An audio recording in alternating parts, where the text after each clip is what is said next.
Atas nama Bapa dan Putra dan Roh Kudus, amin. Shalom Aleichem bersama Mesiah.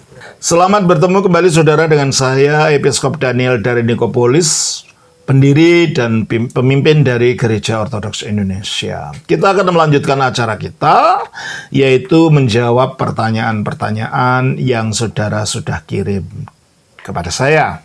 Tapi sebelumnya, saya himbau untuk membeli 2 buku ini, yaitu Katekismus Gereja Ortodoks dan Kitab Sembahyang dan Doa-Doa Umat Kristen Ortodoks, Dasar Alkitab dan Penjelasannya, bagi memperluas pemahaman saudara tentang iman Kristen itu sendiri.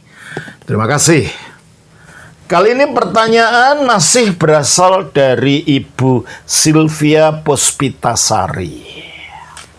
Dalam video, Romo mengatakan bahwa pada kedatangan Tuhan Yesus yang kedua, iblis akan dimusnahkan.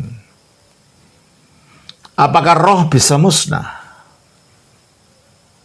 Bukankah roh itu kekal? Terima kasih, Bu. Kita baca bahwa di dalam 1 Korintus pasal yang ke-15, ayatnya yang ke-22-23. Karena sama seperti semua orang mati dalam persekutuan dengan Adam. Sama seperti semua orang mati dalam persekutuan dengan Adam sebagai keturunan Adam yang mendapatkan dampak dari kejatuhan Adam. Upah dosa adalah maut. Terus? Demikian pula, semua orang akan dihidupkan kembali dalam persekutuan dengan Tetapi orang yang sudah menyatu dengan Kristus, bersekutu dengan Kristus oleh iman dan baptisan, serta hidup di dalam persekutuan yang erat dengan Dia, maka demikian pula semua orang akan dihidupkan kembali melalui kebangkitan di hari akhir dalam persekutuan dengan Kristus. Terus? Tetapi tiap-tiap orang menurut urutannya. Nah, tetapi kebangkitan itu menurut urutannya. Siapa dulu? Kristus sebagai buah sulung. Kristus sebagai buah sulung. Kristus yang menjadi landasan dari kebangkitan. Yang pertama-tama bangkit dari mati. Terus? Sesudah itu mereka yang menjadi milik. Sesudah itu mereka yang menjadi miliknya kapan? Pada waktu kedatangannya. Nah, apa yang terjadi? Di samping orang-orang yang menjadi miliknya akan dibangkitkan bersama kebangkitan yang telah dilakukannya itu. Ayat 24.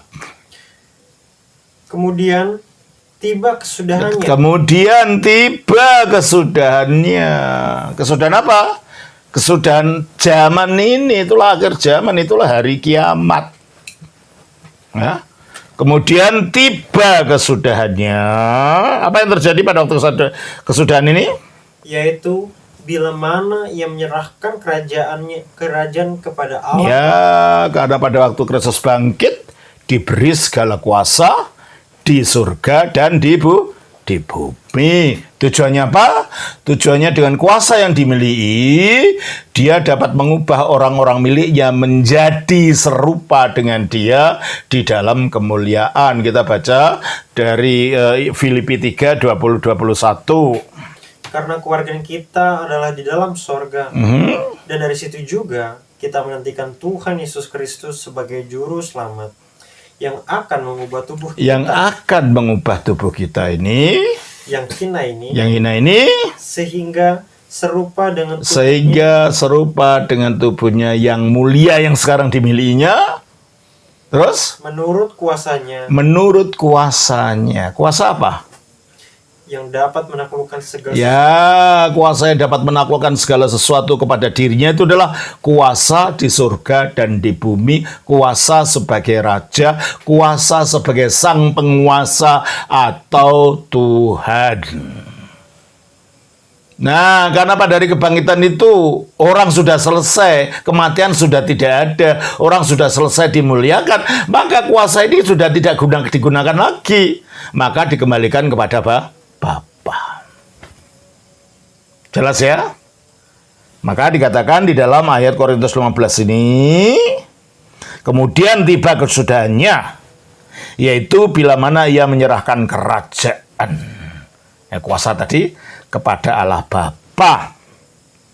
Sesudah ia membinasakan apa?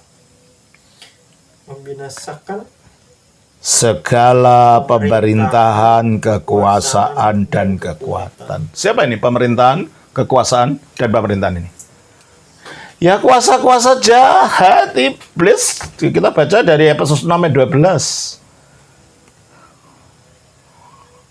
Karena perjuangan kita bukanlah melawan darah dan daging, tetapi melawan pemerintah-pemerintah, melawan penguasa-penguasa, melawan penghulu-penghulu dunia, melawan penghulu-penghulu dunia yang jahat ini, yang gelap ini, melawan roh-roh jahat di udara. Nah, berarti disebut pemerintahan, kuasa, dan lain ini bukan darah dan daging.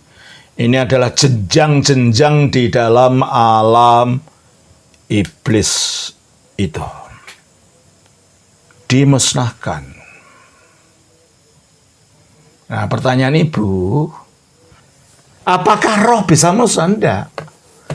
Dimusnahkan itu artinya kekuasaannya sudah dilenyapkan dari dia. Dia tidak mampu berbuat apa-apa. Ya dia nggak bisa mati orang roh kok. Tidak bisa lenyap dalam arti musnah. Kita baca di dalam 1 Yohanes 3:8. Barang siapa yang tetap berbuat dosa berasal dari iblis, sebab iblis telah berbuat dosa dari mulanya. Untuk inilah anak Allah menyatakan dirinya, yaitu supaya saya membinasakan perbuatan-perbuatan. Nah ini yang dimusnahkan itu. Membinasakan perbuatan-perbuatan iblis. Sudah mulai dibinasakan waktu dia bangkit, waktu dia dikuburkan. Tetapi nanti total pada waktu kedatangan yang kedua, di mana mereka akan dibinasakan di dalam neraka. Itu maksudnya. Kita baca dari Matius 25:41. Dan ia akan berkata juga kepada mereka yang di sebelah kirinya, menyala dari hadapanku, hai kamu orang-orang terkutuk, menyala ke dalam api yang kekal, yang telah sedia untuk iblis dan malaikat. Api yang kekal yang sedia untuk iblis dan malaikat-malaikatnya. Dan Wahyu 20 ayat 10.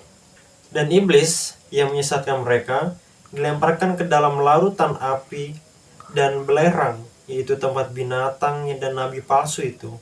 Binatang itu antikristus ya, nabi palsu itu nabi palsu yang akan mempromosikan antikristus nanti. Mereka dilemparkan ke mana?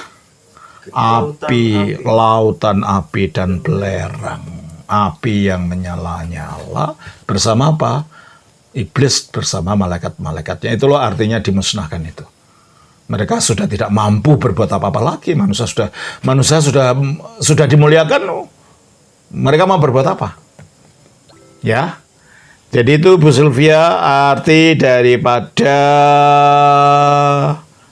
mereka dimusnahkan. Jadi memang betul bahwa roh itu tidak bisa mati, tidak bisa musnah, tetapi kekuasaannya, pekerjaannya dimusnahkan pada akhir zaman di dalam api yang kekal. Tuhan berkati. Shalom. Atas nama Bapa, Putra, Roh Kudus. Amin.